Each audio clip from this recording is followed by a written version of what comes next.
Appreciate the invitation. Your observation to the president dropping this idea that he would tax the earnings in the 529 plans. Well, I'm glad he dropped the idea. It would have hit the middle class the hardest because they're the ones trying to put away money so their kids can go to school. So very happy to hear that news, although his plan is full of a lot of tax increases that would not be good for this country, especially since he doesn't use the revenue to pay down our deficit. So, I mean, we still are left with the question of what to do with taxes. There's a lot of hope and optimism that perhaps the new Congress can, in fact, work on a new tax plan to take corporate taxes lower, which of course are the highest in the industrialized world right now. What do you think is possible? Well, I think that is possible if we can get some agreement from the Democratic Party as well. We do have the highest corporate income taxes in the world, and that causes us to be uncompetitive on the world market. It causes businesses to look overseas to where they establish their headquarters. We really want to create an environment where businesses can be here and thrive and put people back to work and create jobs. That's really, truly how we're going to get everybody getting into higher payer jobs and make sure that they have the opportunity to pursue that American dream. So what do you think then are sort of the low-hanging fruits that perhaps the president and Congress can work together on? I mean, Keystone Pipeline obviously comes to mind. Do you think that's viable, that in fact we will see that passed? Well, we sent it over to the Senate the first week that the House was back in session of this Congress. The Senate is still debating that bill. I would hope that the president would consider it, although if you look at his State of the Union address, he certainly did not sound positive. Listen, energy production has been the bright spot in our economy. The vast majority of new jobs in this country were created because of energy production.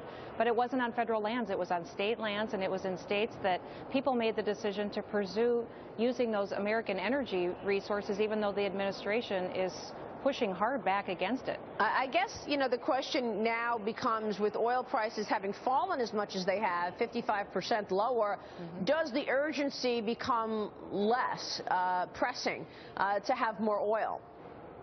I still think that it would be a huge benefit to us to get the Keystone Pipeline because it's so much more affordable to move that oil. We can move it through the pipeline at about $7, where it would cost by rail $15 to $30. So it certainly is a much more affordable way to do that. And even though gas prices have lowered and taken some of the urgency off, we certainly need to pursue supporting our own American energy supply rather than relying on the Middle East, which is what we've done. Right. And I guess you could argue that the reason that oil prices are low at this point is because of more supply.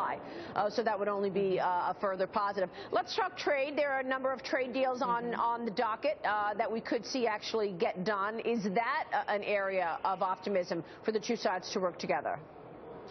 We do. We have a couple of trade agreements that we're working on. I sit on the Ways and Means Committee, and right now we're going to start debating a trade promotion authority, which is an authority we give to the administration to enter into the final agreements on some of these trade policies that we have.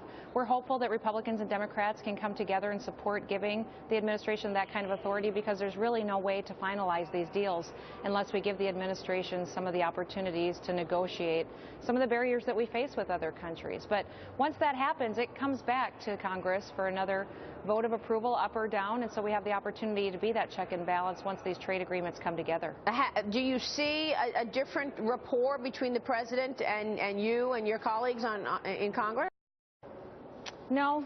You know, to be honest with you, I haven't. The State of the Union address was disappointing for me because it was very confrontational. The fact that he set a record with the amount of times he mentioned veto was frustrating, because the American people very much want us to cooperate and to work together to deal with some of these challenges that they're facing. They want a healthy economy. They want opportunities for their kids.